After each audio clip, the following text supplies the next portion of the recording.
Muri iyi video ngiye gukoreka application 10 ziri ku mwanya wa mbere wakoreraho amafaranga mu buryo bworoshye kandi bikaba byakunganira umushahara wawe. Izi application zirizewe kandi zisanzwe zikora neza zigahemba abazikoresha nta kiguzi.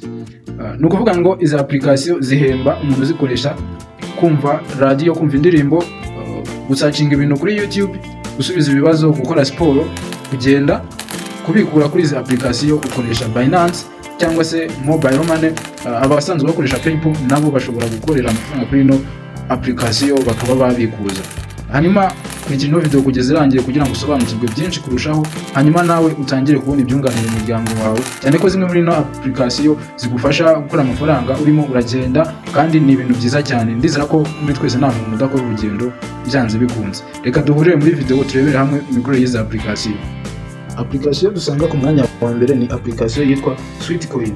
Iyi application baguhereza amacoin mu gihe uyifite muri telefone yawe. Ni ukuvuga ngo iyi application buri ntambwe iyo ariyo yose guteye igenda iyikwishyurira.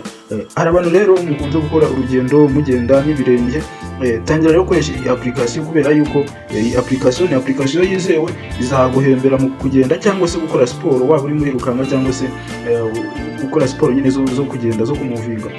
Iyi application rero ifite iyindi application yayo, wallet yayo ushobora kubikurizaho ayo macoin. Ni ukuvuga ngo iyo umaze kuyidownloadinga unyuze hano kuri Play Store, hari ibintu bikeya ugenda wemeza hanyuma ukaba watangira kuyikoresha. Iyi application rero nk'uko mubibona ifite review ya miliyoni 2. Aba ni abantu bagiye bayivugaho. Urabona iyi application yavuzweho n'abantu barenga miliyoni 2,300,000. Urabona yuko iyi application ni application nziza kubera yavuzweho n'abantu bangana gutya, ariko ikaba ifite review iri hejuru, iri kuri 4.4. Ni application rero wakizera kandi watangira gukoresha, cyane yuko ni application nanjye nigize gukoreshaho, nkaba nakubwira yuko yizewe. Rero muri aka kanya urabona imaze kudownloadingwa na miliyoni 100. Urumva rero iyi application utangiye kuyikoresha nta kibazo ntacyo byabitwaye. Hanyuma rero ikaba ifite wallet yayo ariyo yitwa Sweet Wallet. Sweet Wallet rero uraza kujya kuri Play Store usacingemo Sweet Wallet, hanyuma nayo uyidownloadinge kuko inginyo izagufasha kubikura amacoin, hanyuma ukaba wayakombatamo amadolari yawe ukaba wayakira kuri mobile money. Iyi Sweet Wallet rero nayo nk'uko ubibona imaze kudownloadingwa na miliyoni 10. Hanyuma urabona ni wallet imaze kuvugwaho n'abantu barenga 5,800. Iyi Sweet Wallet ikaba ifitemo amacoin agiye atandukanye, ariko by'umwihariko ikaba ari wallet ya application ya Sweetcoin. Ikaba ifitemo coin bita amasweet. Ni ukuvuga ngo ifitemo coin yitwa Sweet. Hanyuma rero ahangaha iyo umaze kuyihuza n'iriya Sweetcoin, amasweet coin urimo urakoreramo hariya muri Sweetcoin, urimo urayabona hano muri Sweet Wallet, ufite ubushobozi bwo kuyahinduramo amadolari mu gihe wagurije minimum. Hanyuma rero iyi application ni application nziza ya Sweetcoin, na kuyikomanda cyangwa se nagushishikariza gutangira gukoresha, cyane yuko ifite uburyo bworoshye bwo kuba wakoreramo amafaranga, just kuba wagenda byonyine, kandi buri munsi turagenda, buri munsi tugenda nta kiguzi. Mbese nyine urasanga n'ubundi uzajya urimo uragenda winjiza. Nicyo cyiza rero navuga kuri ino application kubera yuko itagoranye. Hanyuma rero ino application niba wari uyizi tubwire muri commentaire, niba utari uyizi nabwo tubwire muri commentaire. Hanyuma uramutse ugizeho ikibazo mu kuyikoresha cyangwa se ukagira n'ibindi bibazo byihariye kuri yo, ushobora kwandika muri commentaire, hanyuma ikibazo wagira dushobora guhita tugusubiza. Ku mwanya wa kabiri turahasanga application ebyiri. Hari yitwa Make Money on Any App, hari n'iyitwa Make Money Lab. Izi application zirizewe. Hakaba harimo na application imwe nigeze kubaha ku bantu batarebye video yabanje, mugende muyirebe, naberetse uburyo mwiyandikisha n'uburyo mushobora gukora task. Hanyuma rero ikindi, iyi application ya Make Money Lab ni application yizewe kuko nk'uko mubibona ifite review ya miliyoni 2. Abantu bamaze kuyivugaho ni miliyoni 2, ariko urabona iracyafite inyenyeri 4 n'ibice 7. urabona ni nziza cyane. Hanyuma rero nk'uko ubibona iyi application ni application ifite megabyte nkeya kandi ikaba imaze kudownloadingwa na miliyoni 10. Iyi application hari abantu benshi bagiye babikuzamo, nanjye ndimo. Ushobora rero nawe gutangira kuyikoresha kubera yuko irizewe kandi gukoramo amafaranga ntabwo bigoranye. Mu gukorera amafaranga muri application ni ugusubiza amataske, kudownloadinga game, hanyuma no kuba wakora survey, hanyuma ibyo ngibyo umaze kubikora ukagwiza minimum withdraw, urashobora kubikuza kuri PayPal. Abantu bagira ikibazo cyo kubikuza kuri PayPal ngo amafaranga navaho, ndagira ngo mbabwize kuri yuko amafaranga ari kuri PayPal biba bimeze nkaho ari kuri mobile money. Hanyuma rero indi application turi usanga ku mwanya wa kabiri nkuko nabikubwiye, ni application yitwa Make Money Earn App. Iyi Make Money Earn App urajya kuri Google Play Store n'ubundi nayo uyisearching. So numara gusearchinga Make Money Earn App, baraza guhita baguhereza application imeze gutya. Hanyuma ikintu uri bukore ni ukuyidownloadinga unyuze kuri Google Play Store. Imaze kuyinstallinga uratangira ukayikoresha. Iyi application rero nayo ni application yoroshye gukorera amafaranga, kubera yuko muri no application urashobora gukorera amafaranga mu gukina amagame, kumva indirimbo.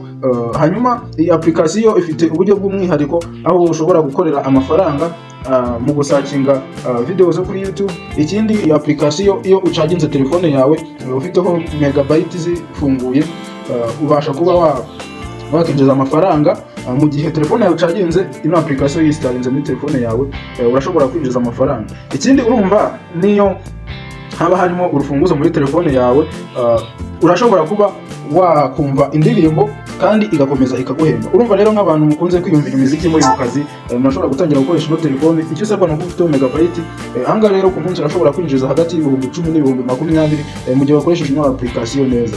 Hanyuma iyi application kintu nakubwiraho nuko ari application yizewe, imaze kudownloadingwa na miliyoni 10. Hanyuma ikaba ifite abantu barenga miliyoni 3 bagiye bayivugaho ibintu bitandukanye, ariko izi saha ikaba igihagaze neza, igifite inyenyeri 4 n'ibice 4. Urabona iyi ni application nziza cyane, kandi nanjye ubwanjye nkoresha nakwikomanda kuba watangira ukayikoresha. Nibutsa yuko niba uri mushyashya wareba ahantu handitse subscribe ukahakanda, kugira ngo ibindi biganiro dushyira kuri ino channel yacu bizajye bikugiriraho ku gihe. Niba wakunze ibyo dukora hano, tuvuga ku bigendanye n'uburyo wakorera amafaranga online, uko wakiteza imbere biciye muri telefone yawe na internet.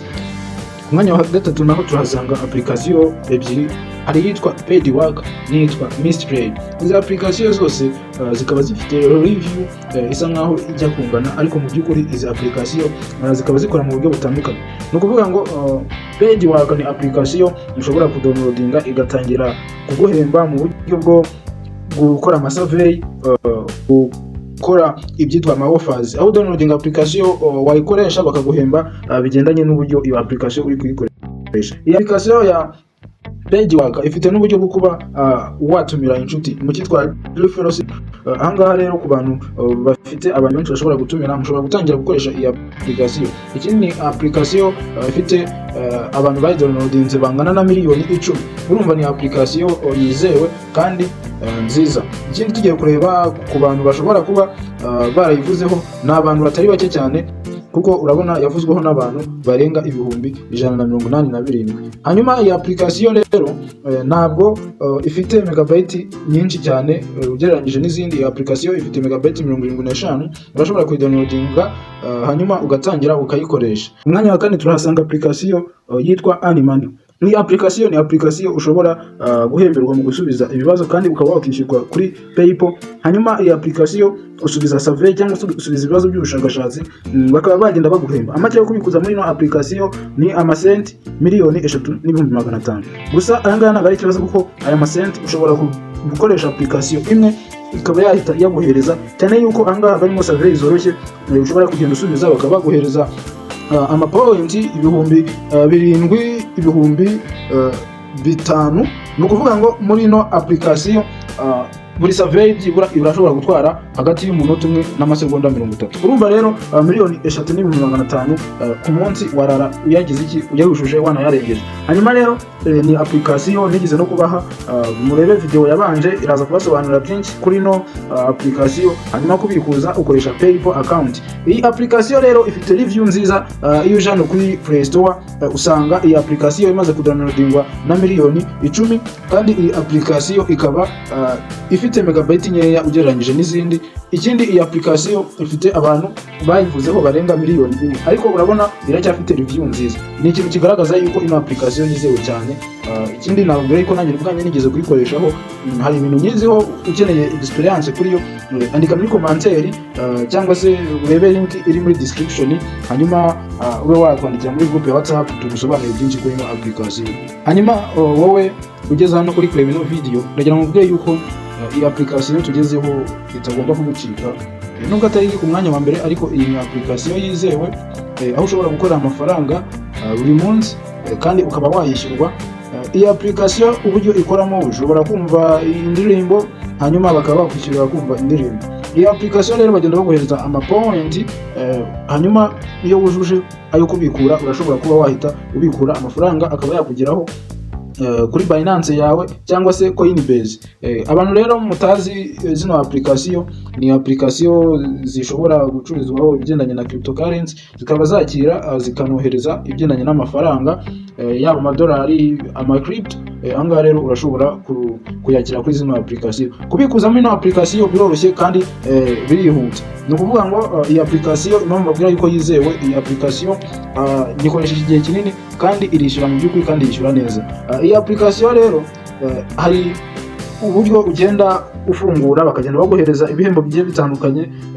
Hanyuma iyi application akaba ari application ushobora gushyiraho urutonde rw'imiziki uzajya wumva. Uko ugenda wumva iyo muziki ukaba uri muri winjiza. Nabwo abantu bakunda indirimbo, abantu bakunda igice cy'imyidagaduro, n'abazanye application zitazabatera stress, zitazabavuna kuzikoresha, cyangwa se ngo mugire stress murimo murazikoresha, kuko izi application n'ubundi uzikoresha kandi uri muri dagaduro. Kureba video, kureba gukina amagame, kumva indirimbo, kumva radio, ibyo ni ibintu byiza cyane n'ubundi dukora mu buzima bwa buri munsi. Iyi application ifite n'igice cyo kuba watumira inshuti, hanyuma nazo zikaza kumva ibyiza cyangwa zikaza kureba ibyiza ibagezaho, mukaba rero mwagenda muhabwa bonus runaka kuba muri kuyikoresha. Iyi application rero ku muntu utaratangira kuyikoresha natangira ayikoreshe, hanyuma niba rusanzwe uyizi tubwire muri commentaire, niba ari ubwa mbere uyumvishe tubwire nabwo nta kibazo. Hanyuma ku kibazo wagira andika muri commentaire tuzagusubiza rwose. So nkuko mubibona iyi application ifite megabyte 63, ikaba ifite abantu bayivuzeho barenga 714. Ikindi iyi application imaze kudownloadingwa na miliyoni 5. Urumva rero iyi application kuba nawe wajya mu mubare w'abayikoresha barenga miliyoni 5 ntabwo byaba ari bibi, tangira nawe ikoreshe muri aka kanya. Hanyuma rero tudatinze reka tujye ku mwanya wa 6. Umwanya wa 6 n'ubundi turasanga application yitwa Give Radio. Iyi Give Radio ni application y'agatangaza. Application rero iguhembera kumva radio zigiye zitandukanye. Ahangaha rero iyo umaze kwidownloadinga usanga wa mashini agiye atandukanye ya radio, hanyuma ukaba waza hano ukayumva. Uko ugenda uyumva bagenda baguhereza point. Izi point urashobora kuzibikura mu gihe wagujije minimum withdraw. Iyi Give Radio nk'uko ubibona ifitemo radio nyinshi kandi zo mu bihugu bigiye bitandukanye. Hanyuma rero n'ibino application wari uyizi tubwire muri commentaire, niba utarusanzwe yizi nabwo tubwire. Ese muri izi application niye uri kubona yakorohereza gukorera amafaranga, urabona ari igihe rero.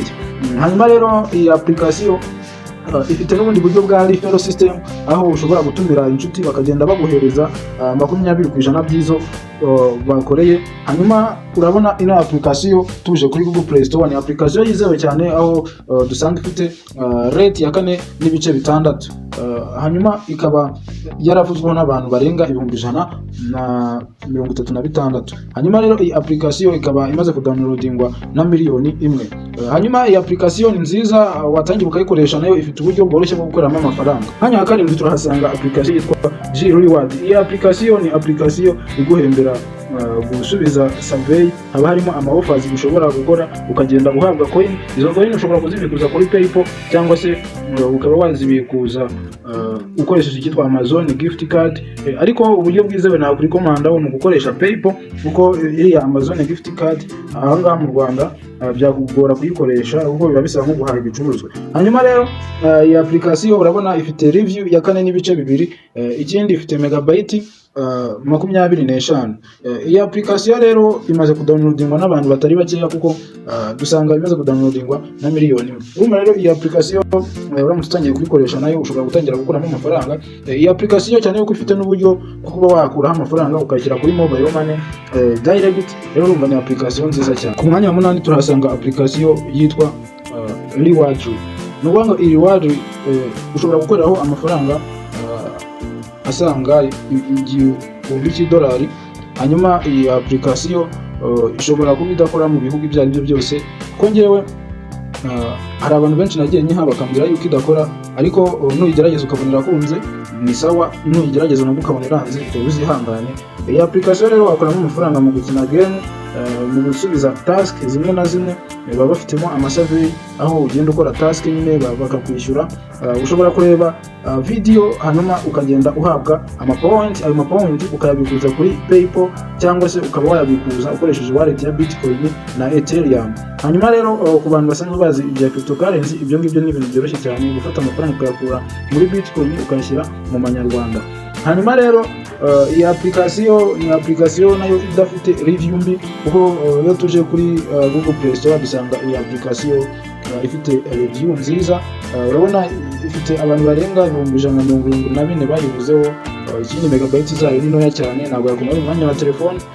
Uretse yuko ifite n'urubuga rwayo nyine ushobora kuyikoresha utiriwe downloadinga. Iyi application ikindi urabona nyine downloadingwe na miliyoni 1. Harimo n'abayikoreshereza ku rubuga batiriwe downloadinga application iriya. Ushobora kuza hano kuri Google Play Store ukayinstalinga muri telefone yawe hanyuma ugatangira kuyikoresha.